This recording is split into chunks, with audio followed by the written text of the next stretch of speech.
네, 제가 수요일 말씀 전할 때 요한계시록 말씀을 살펴보고 있습니다.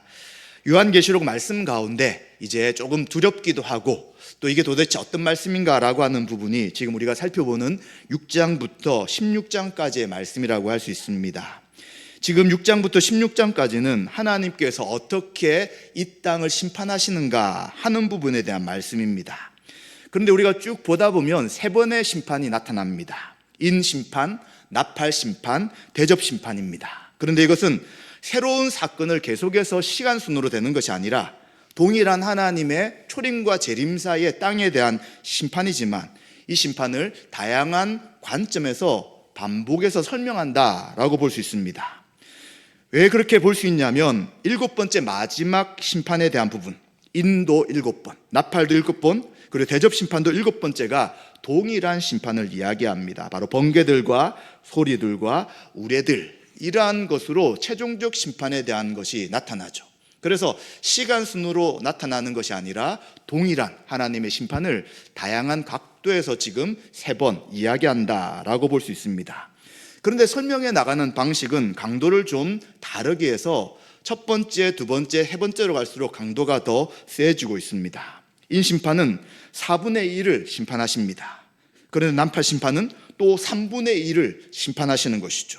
그리고 인과 나팔은 주로 자연계에 대한 심판에 집중되지만 대접심판은 짐승의 표를 받은 자, 짐승, 사탄, 이것에 대한 직접적인 심판을 집중하기 때문에 같은 내용의 반복일지라도 또 다양한 방식으로 강화시키며 심판의 측면을 설명해 주고 있습니다. 오늘은 8장에 있는 말씀을 통해서 7제인 심판과 그리고 4개의 나팔 심판을 살펴보면서 하나님의 공의로운 심판이라는 제목으로 함께 은혜를 나누고자 합니다. 이제 처음에 있던 인심판이 7개가 진행되고 이제 지금 마지막 7번째 인심판이 일어나게 됩니다. 하늘이 반시간쯤 고요했다라고 이야기하는데 이 반시간은 30분으로 볼 수 있습니다. 그러면 왜 반시간이냐라고 할 때 예루살렘 성전에서 오전 의식 때 향을 피우는 시간이 있습니다. 그 시간이 30분이기 때문에 그 시간과 맞추어서 지금 반시간을 이야기합니다. 이 반시간에 고요한 시간이 진행되고 있는 것입니다. 왜 고요한 시간이 되게 되냐면 하나님이 고난당하는 성도들의 기도를 듣겠다는 그분의 강력한 의지를 보여줍니다. 이제 조용히 있다가 결국은 이 땅을, 하나님을 대적하는 이 땅에 있는 자들과 악한 자들을 심판하시겠다라고 말씀하고 있는 것이죠. 그리고 이제 요한이 보게 되니 7 나팔, 7 천사가 7 나팔을 가지고 있는 것을 보고해 됩니다. 나팔은 구약에서는 전쟁 또는 하나님의 심판을 상징하는 것입니다. 그래서 이제 인심판이 마지막 7번째 무엇으로 이어지냐면 나팔 심판으로 이어지게 되는 것입니다. 이제 다른 천사가 제단 곁에 서서 금 향로를 가지고 많은 향을 받았다는 이야기를 하고 있습니다. 이 금 향이 무엇이냐, 또 그 안에 있는 내용이 무엇이냐라고 할 때에 모든 성도의 기도와 합하여서 보좌 앞 금제단에 드린다라고 이야기합니다. 향의 연기와 성도의 기도가 천사의 손에 의해 하나님 앞에 올려지게 되는 것입니다. 바로 이것은 성도들의 기도가 하나님 앞에 반드시 응답된다는 것을 보여주는 것입니다. 예루살렘 성전에서 향을 피우는 이유가 무엇이었냐면 하나님의 백성의 기도가 하나님께 상달될 것이라는 것을 기대하며 매일 아침마다 향을 피운 것과 마찬가지죠. 이제 이러한 향을 받고 또 이제 성도들의 기도를 함께하여서 한 천사가 그 향로를 가지고 제단에 불을 담아서 땅에 쏟게 되는 것입니다. 불은 악인들에게 내려지는 하나님의 심판을 나타내고 있는 것입니다. 에스겔서 10장 2절에 보시면 너는 구름 밑에 있는 바퀴 사이로 들어가 그 속에서 숯불을 2손에 가득히 움켜가지고 성읍 위에 흩으라 라는 말씀과 마찬가지로 지금 제단에 불에 있는 것과 함께 쏟는다는 것은 이제 나팔 심판이 진행된다는 것을 보여주고 있는 것이죠. 그리고는 7째 인심판을 통해서 우레와 음성과 번개와 지진이 나면서 하나님의 심판은 이제 하늘에서 결정되고 그 심판이 땅 위에 쏟아붓게 된다는 것을 보여주고 있습니다. 우리는 그러면 이러한 심판이 어떻게 해서 진행되고 또 어떤 하나님의 마음으로 이런 심판하시느냐라고 할 때에 우리가 앞장들에 보시면 순교자들이 하나님 앞에 탄원하는 기도를 보게 되는 것입니다. 이 약한 자들이 그리고 우리의 피를 흘린 그 피를 하나님 갚아주십시오 라고 기도합니다. 따라서 이 기도의 응답이 바로 땅에 대한 악한 자들에 대한 심판이라고 할 수 있는 것이죠. 그래서 하나님께서는 반드시 의인의 성도의 기도를 들어주신다는 것입니다. 성도는 기도한 것에 대해 우리의 지혜로운 주권자이신 하나님께서 반드시 들으신다는 생각을 하며 기도해야 합니다. 따라서 기도하되 낙심하지 않고 끊임없이 기도하는 것은 성도가 해야 될 합당하며 당연한 일이라는 것을 생각해야 되는 것입니다. 만약 하나님 우리의 기도를 듣지 않으시고 응답하지 않는다면 우리가 아무리 기도할지라도 그 기도는 의미가 없는 것입니다. 그런 하나님은 우리의 탄원하며 안타까워하며 회개하며 하나님의 은혜를 구하는 기도를 반드시 응답하시고 그 기도의 응답의 결과로 드디어 이 땅에 대한 하나님을 대적하는 자들 또 순교자의 피를 흘린 이 악한 세상에 대해 하나님이 심판을 행하시게 되는 것입니다. 이제 6절부터 12절에 보시면 7 나팔을 가진 7 천사가 나팔을 하나씩 불게 됩니다. 첫 번째 나팔, 두 번째, 세 번째, 네 번째 나팔을 불 때마다 이 땅에 대한 심판이 이루어지는 것을 보여주게 됩니다. 이제 앞에 있었던 인나팔, 인심판보다는 조금 더 강화되고 또 폭이 넓어지는 심판이 진행되게 됩니다. 먼저 6절, 7절에 보시면 첫 번째 천사가 나팔을 붑니다. 나팔은 하나님의 심판을 나타내지만 또한 이 나팔이라는 것은 바로 출애굽한 이스라엘 백성들이 움직이고 진군에 나갈 때 이들은 나팔의 소리를 듣고 움직인 것을 볼 때 하나님은 심판하실 뿐만 아니라 하나님 백성을 구원할 때가 되었다라는 것을 이 나팔을 통해서 보여주는 것입니다. 이 첫 번째 천사가 나팔을 불었을 때에 피 섞인 우박과 불이 나타납니다. 출애굽 심판에 보시면 특히 지금 이 나팔 심판은 나팔과 대접 심판은 출애굽의 10가지 재앙과 밀접하게 연결되어 있습니다. 피 섞인 우박과 불이 나오는 심판이 출애굽 때 언제 있었습니까? 바로 우박 재앙을 우리는 떠올리게 됩니다. 출애굽 9장 13절과 25절에 보시면 7번째 심판으로서 하늘에서 우박이 떨어진 것을 보게 되는 것이죠. 이제 피 섞인 우박과 불이 땅에 쏟아짐을 통해 땅의 3분의 1이 타버리게 됩니다. 그리고 수목, 나무의 3분의 1도 타버리게 됩니다. 또 각종 푸른 풀도 다 타버리게 되는 것이죠. 악한 세대가 살아가는 삶의 특징이 무엇입니까? 하나님 없이 살아가는 사람들이 행복하게 보이고 만족한 삶을 살아가는 것처럼 보이지만 실제로는 그들의 삶은 황폐해 있는 것을 보게 됩니다.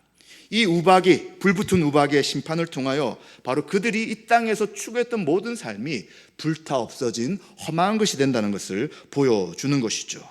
그리고 이 심판은 전체가 아니라 3분의 1만 심판하시기 때문에 최종적 심판이 아닌 것도 우리는 알게 됩니다.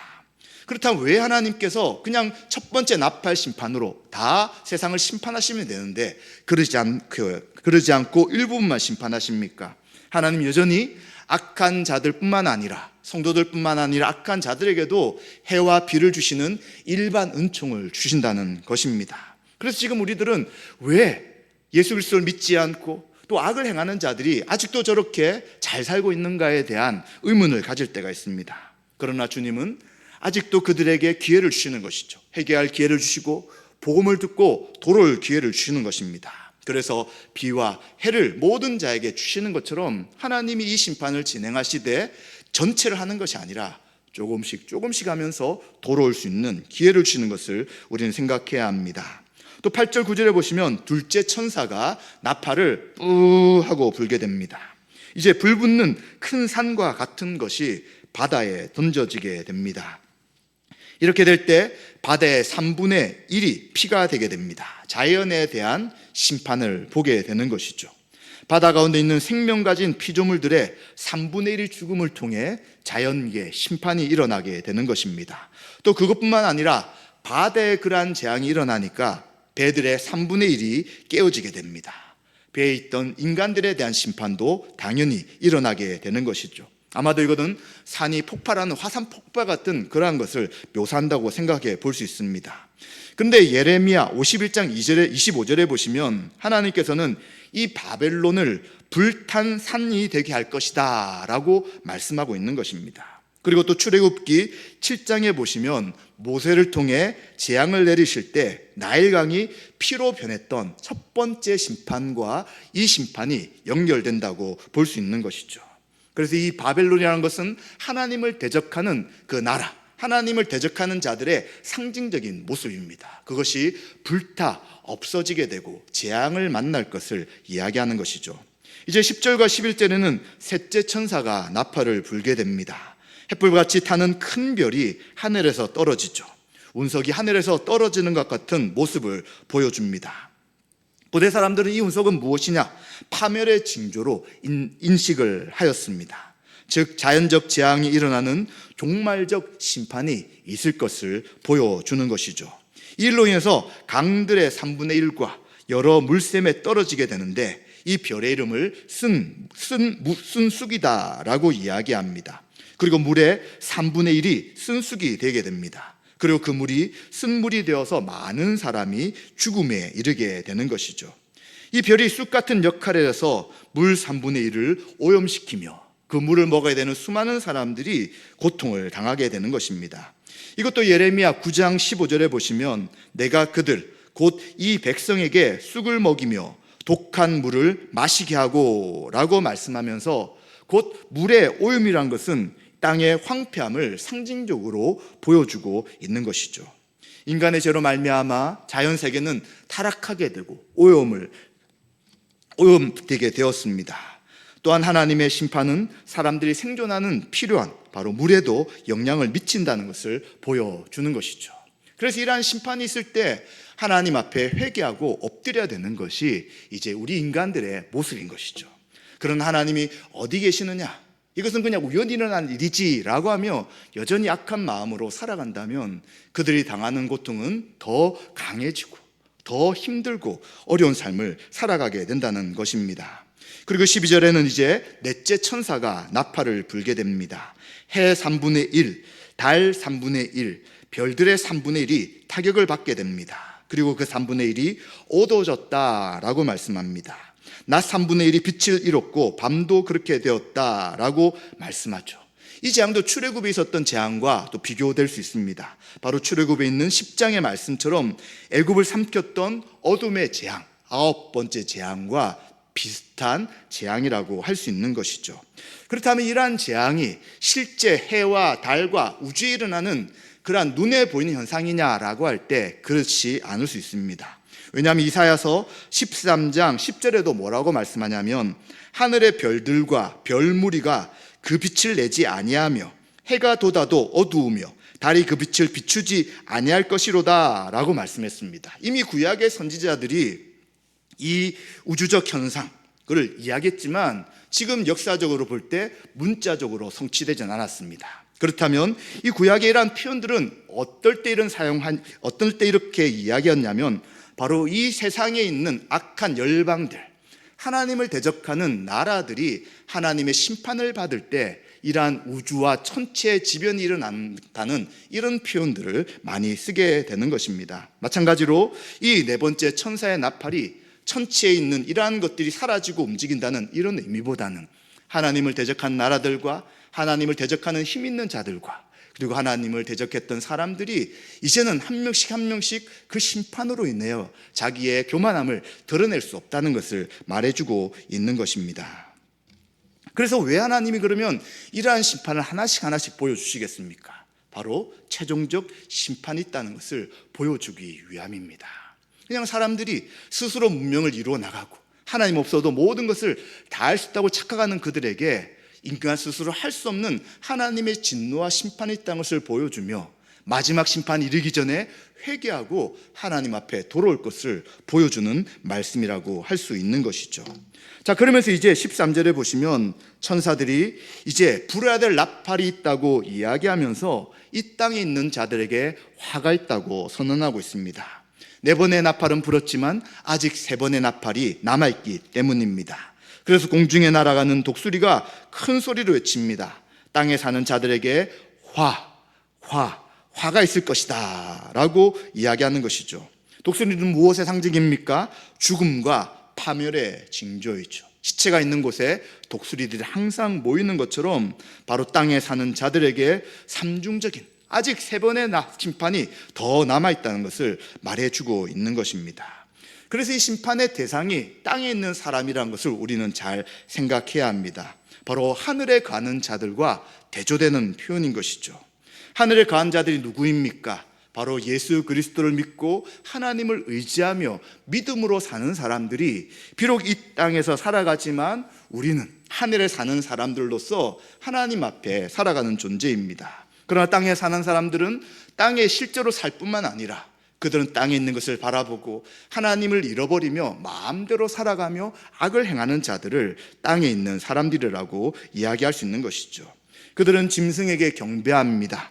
또 그리고 그 짐승을 추종하며 세상의 법칙을 따라가고 하나님을 대적하고 지금 요한계시록에 나타나는 이 소아시아 지역에 있는 많은 교회들을 박해하며 해방한 일들을 서슴없이 하고 있는 자들인 것이죠. 그들에게 화가 아직 남아있고 이 화는 피할 수 없을 것이다 라는 경고의 말씀을 하게 되는 것이죠. 새 천사의 나팔 소리, 또 독수리의 화라는 표현은 남아있는 심판이 더 가혹할 것인 것에 대한 분명한 경고를 하고 있다는 것입니다. 우리는 이러한 심판을 왜 공의로운 심판이라고 이야기할까요? 공의롭다는 것은 정의가 있고 그리고 옳고 그름으로 분명한 판단을 한다는 것입니다. 그래서 이 심판은 지금 보시면 결코 성도들과 교회에 대한 심판이 아닌 것을 기억해야 됩니다. 자꾸 잘못된 이야기로 요한계시록을 해석하는 사람들은 이 심판을 교회가 받아야 될 심판, 성도가 받아야 될 심판이라고 이야기하며 두려움을 일으킵니다. 그래서 이 땅을 살아가는 것에 대한 의미를 잃어버리게 만들고 그냥 함께 모여서 무엇인가만 하면 이제 휴거되어서 하늘에 올라간다라는 말도 안 되는 소리들을 하게 되지만, 그러나 성경은 그렇게 말씀하지 않습니다. 함께 이 땅을 살아가지만 이 심판은 교회와 성도에 대한 심판이 아니라 악한 자들, 하나님을 대적하는 자들에 대한 심판인 것을 분명하게 말하는 것이죠. 그럼 어떻게 알 수 있습니까? 바로 출애굽의 재앙을 우리가 생각해 보면 되는 것입니다. 출애굽도 함께 살아가고 있는 애굽에 대한 재앙이었습니다. 그런데 하나님께서는 고센 지역에 있던 이스라엘 백성들에게는 이 재앙이 미치지 않게 하시고 하나님을 대적했던 바로와 그 애굽 사람들에게만 내린 심판이었다는 걸 생각해야 되는 것이죠. 그러면 이러한 심판을 이야기할 때, 그러면 왜 지금 여러 가지 어려움을 당할 때 성도들도 고난과 고통을 받습니까? 왜 성도들도 사고를 당하고 몸도 아프고 또 일찍 죽음을 당하고 또 이런 일들이 왜 일어납니까? 라고 할 때에 우리는 이 세상에 함께 존재하게 되는 것이죠. 하나님의 심판이 있다면 함께 살아간 우리들도 그 심판으로 인한 영향을 받을 수밖에 없습니다. 만약 어떤 곳에 산불이 난다면 그 지역에 사는 모든 사람들이 영향을 받는 것과 마찬가지인 것이죠. 그래서 성도들은 하나님의 직접적 심판의 대상은 아닐지라도, 그러나 이 세상 사람들에 대한 심판이 있을 때 그것으로 인해 영향을 받을 수 있지만, 이것이 결코 하나님이 우리를 사랑하지 않거나 하나님 우리를 내버려 두시는 의미는 아닌 것이죠. 그런 고통과 어려움 속에서도 인내하며 주님을 의지하고 또 이 하나님의 심판이 공의로운 심판인 것을 인정하며 하나님께 영광 돌리는 것이 바로 이 성도가 믿음으로 바라보아야 될 초림과 재림 사이에 있을 그 하나님의 심판이라는 것을 알게 되는 것입니다. 그렇다면 우리는 이제 이 세상의 역사를 어떻게 볼 것인지가 분명해지는 것입니다. 우리 세상의 역사가 뛰어난 사람들, 또 뛰어난 왕들, 그리고 지혜 있는 사람들, 이런 사람들이 세상에 흘러간다고 볼 수 없습니다.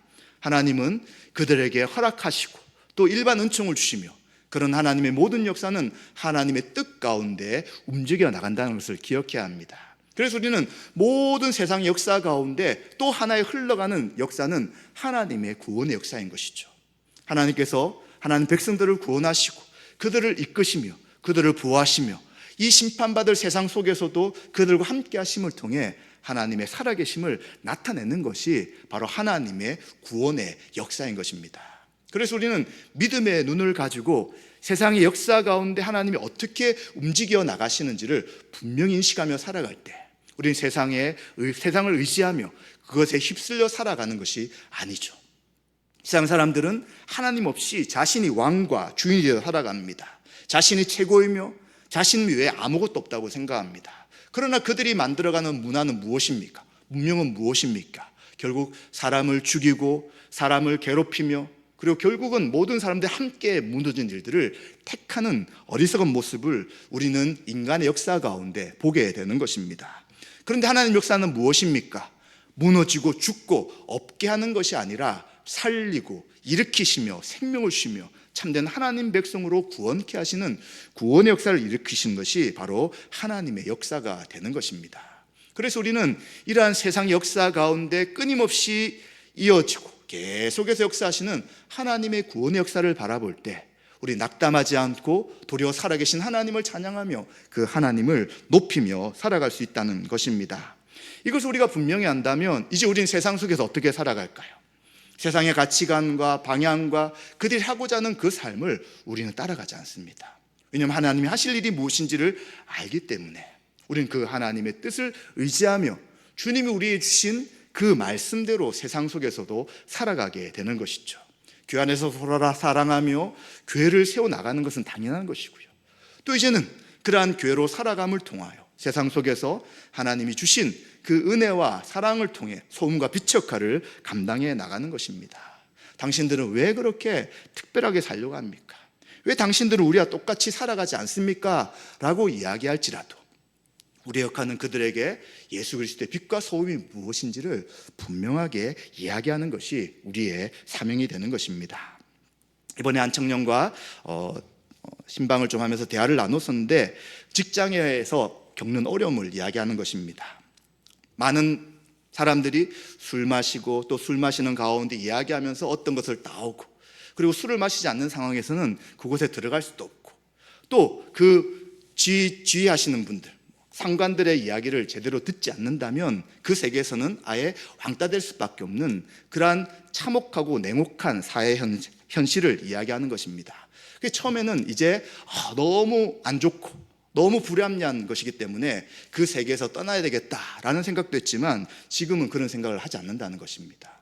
하나님이 은혜를 주신다면 차라리 그 최고 높은 위치에 가서 아니면 영향력 있는 위치에서 그 잘못된 문화를 바꾸어서 정말 믿는 자들이 어떻게 행함을 통해 세상 사람들에게 옳고 바른 것들을 보여줄 수 있을 것인지를 하나님 앞에 은혜를 구하며 기도한다고 하였습니다. 쉽지 않죠.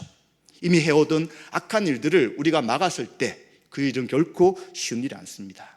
그러나 그런 일들을 막아서는 그리스도인들이 있을 때 악한 자들은 부끄러지는 것이고요. 사회는 바뀌어질 것이고요. 정말 한 사람 한 사람들이 바르게 세워질 수 있도록 그 일들을 하는 사람들이 바로 성도들이 된다는 것입니다. 왜 성도들만 가능합니까? 성도들은 예수 그리스도를 믿는 믿음으로 성령의 인도하심으로 새로운 삶을 살게 되는 것이고요. 빛과 어둠이 무엇인지를 알고 그 거룩하신 하나님을 닮아가기 때문에 그 어떤 누구도 할 수 없는 일을 세상 속에서 할 수 있다는 것입니다. 그래서 우리는 하나님이 세상을 심판하시며 구원하실 분일 뿐만 아니라 지금 어둡게 보이는 세상 역사 속에서도 하나님의 구원의 역사를 이루어 가시는 것을 바로 인식해야 되는 것이죠. 그렇게 할 때 교회뿐만 아니라 사회에서도 우리 역할을 감당함을 통해 우리가 해야 될 일들을 믿음으로 살아가게 될 것입니다. 따라서 우리는 이러한 계시록 말씀, 특히 인심판, 나팔심판, 대접심판을 보실 때 두려워하지 마시고 하나님이 왜 이런 심판을 하시되 그리고 하나님 우리 성도에게는 이 심판을 통해서 무엇을 보여주신지를 생각한다면 이 요한계시록 말씀이 도리 우리에게 참 소망을 주며 더 하나님을 의지하며 소망을 가지고 믿음의 삶을 살아가야 된다는 것을 알게 될 것입니다. 그리고 또한 이러한 삶이 옳은 길임을 알게 되고 우리는 아직도 복음을 알지 못하는 자들에게 예수 그리스도의 십자가의 복음을 전해야 되겠다라는 그 마음을 갖고 또 그러한 삶을 살아가시는 저와 여러분 되시기를 주님의 이름으로 축원드립니다.